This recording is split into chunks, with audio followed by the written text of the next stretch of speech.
शिक्षा और IT hub के रूप में मशहूर पुणे के साइबर अपराधियों का बोलबाला है। पिछले साल साइबर चोरों ने पुणे वासियों के 669 करोड़ रुपए चुरा लिए। इस मामले में 38,000 लोगों ने शिकायत दर्ज की है।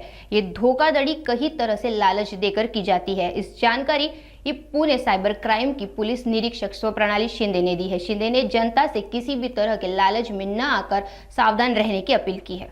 सध्या पुणे शहरामध्ये या गेल्या 1 वर्षात म्हणजे 2024 ते 2025 या दरम्यान 38,000 तक्रारी प्राप्त झालेल्या असून याच्यामध्ये 669 कोटी रुपये फसवणूक झालेली आहे।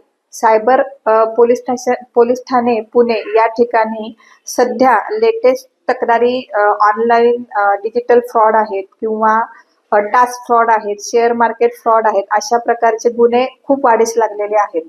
डिजिटल फ्रॉड मध्ये एखाद्या व्यक्तीला समोरील व्यक्ती हा फोन करतो, व्हॉट्सअप कॉलिंग केलं जातं, ऑडिओ कॉलिंग केलं जातं किंवा व्हिडिओ कॉलिंग केलं जातं। व्हिडिओ कॉलिंग मध्ये समोरील हा व्यक्ती पोलीस आहे असं समोरच्या व्यक्तीला भासवलं जातं आणि यामध्ये त्या व्यक्तीला त्याच्याकडं किंवा त्याचा आधार कार्ड किंवा त्याच्या पॅन कार्डचा वापर झालेला आहे। एखादं पार्सल बाहेरच्या देशामध्ये त्याच्या नावाने एखाद्या कस्टम डिपार्टमेंट मध्ये त्याला पार्सलला डिटेन केलेलं आहे।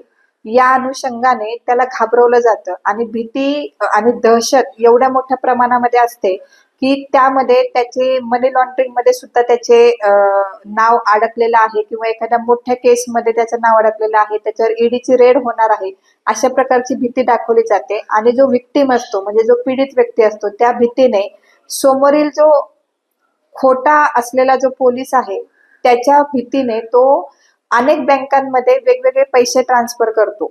आता हे पैसे ट्रान्सफर करताना त्याला सांगितलं जातं की हे मनी लॉन्ड्रिंगच्या केसमध्ये तुझं नाव आलेलं आहे, तुझं आधार कार्ड पॅन कार्ड त्याच्यामध्ये सापडलेलं आहे आणि आरबीआय ते खातं चेक करणार आहे तुझे जे पैसे। त्यामुळे समोरच्या विक्टिमला असं वाटतं की हे पैसे आपण त्यांना चेक करायला दिल्यावर त्यांना परत मिळणार आहे, परंतु तसं नसतं। ते पैसे वेगवेगळ्या बँकेमध्ये फ्रॉडुलंट बँकेमध्ये जातात आणि मग त्यांची ती फसवणूक होते।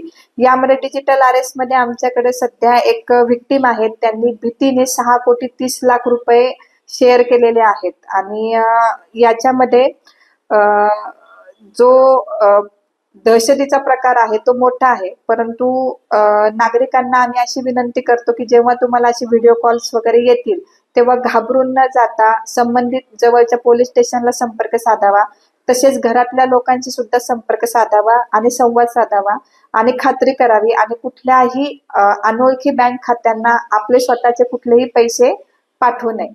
त्याचप्रमाणे आता सध्या वाढत असलेला प्रकार म्हणजे शेअर मार्केट फ्रॉड।